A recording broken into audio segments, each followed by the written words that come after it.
AP news కి స్వాగతం. America అధ్యక్షుడు ట్రంప్ ఆక్వా రైతుల్లో ఒడుకు పుట్టిస్తున్నాడు. భారత్తో సహా వివిధ దేశాల నుంచి అమెరికాకు ఎగుమతి సుంకాలు భారీగా పెంచుతున్నట్లు చేసిన ప్రకటనతో రొయ్యల ఎగుమతిదారులు కొనుగోలును తాత్కాలికంగా నిలిపేశారు.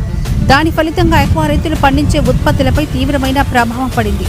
ఉత్పత్తి అయ్యే రొయ్యలను సైతం ఎగుమతిదారులు ధరలు తగ్గించి కొనుగోలు చేసే ప్రతిపాదనలు రైతులకు శరాఘాతంగా మారింది.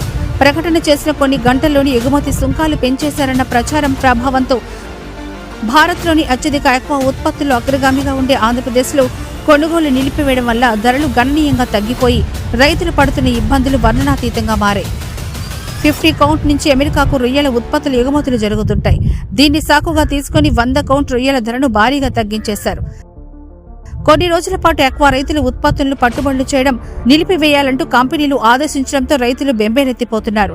అమెరికా సుంకాల భారాన్ని మోపడంపై వారంతా ఆందోళన వ్యక్తం చేస్తున్నారు.